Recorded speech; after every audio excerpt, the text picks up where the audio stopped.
Innovation requires 3 steps. First of all, you ought to know the facts. It is important to completely understand the facts.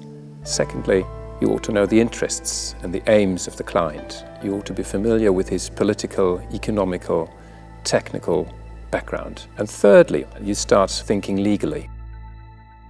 You have to have a thorough knowledge of the law, of course, of the basic principles.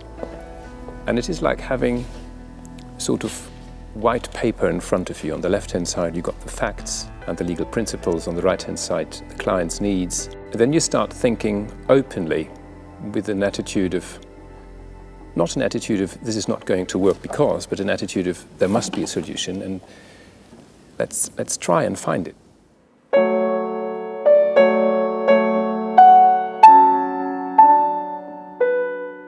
To get new ideas, it is essential to step back, to look at the whole picture, just go 3 steps behind, be open-minded and think of solutions without thinking of the legal restraints.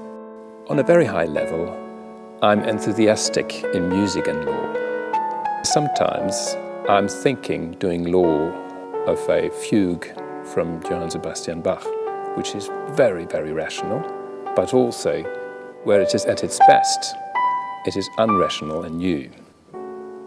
The ideal solution and an innovative solution always ought to be a perfect and excellent solution.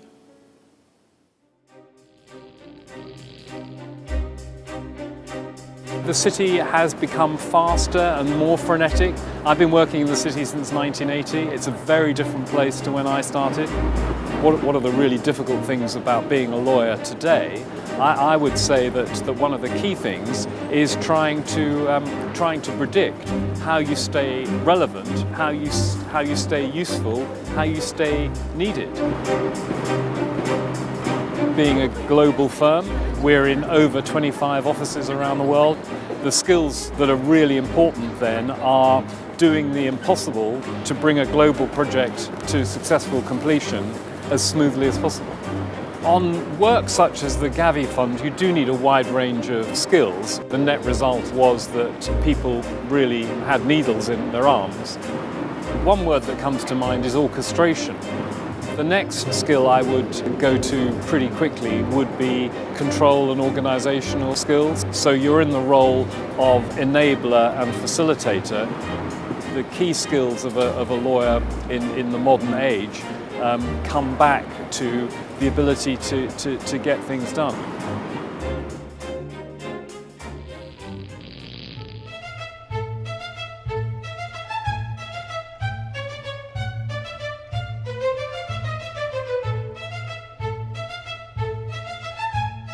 My sense of adventure, it's basically driven everything I do. I guess part of my DNA is being adventurous. I wouldn't have gone to Hong Kong at the age of 23 if I wasn't.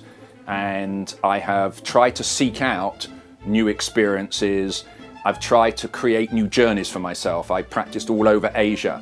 So that has now incentivized me. And now that I'm spearheading Mishkon's approach back into Asia, I decided to take up Mandarin.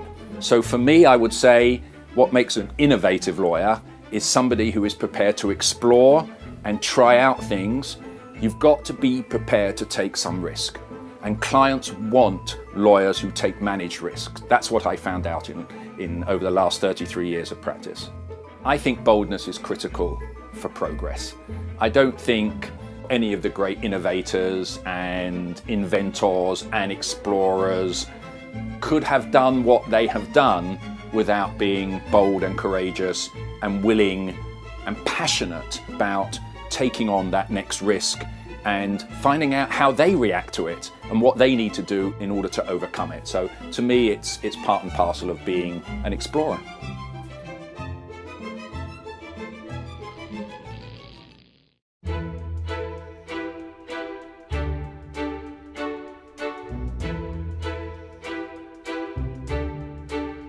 The experience I had of being in 2 jurisdictions actually informed everything that happened thereafter. Another way of saying diverse is having an open mind, realizing that you don't have the answers necessarily and that you're going to need people with different disciplines and skill sets to help you get to the answer.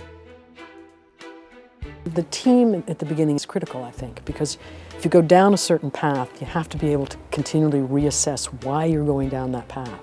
And the more people you have with different disciplines and strengths on the path, the more you can reassess. We use a phrase at Fulbright about, how do we differentiate ourselves? The silo, in the end, isn't creative. It isn't conducive to really providing sometimes the best results for the clients, because the legal answer is sometimes not the whole answer. I think having an understanding of another legal system has helped a great deal be what I've called a bridge between clients and their problems in different jurisdictions. I think it's been very helpful, certainly to me, to differentiate myself, to have that understanding, and then to be able to help clients and explain and navigate through the differences. I think it was John Kennedy who said that of those to whom much is given, much is also required. And I think that for me, it's just been part of the comfort and the making life worthwhile to give back in a small way some of what I've been given.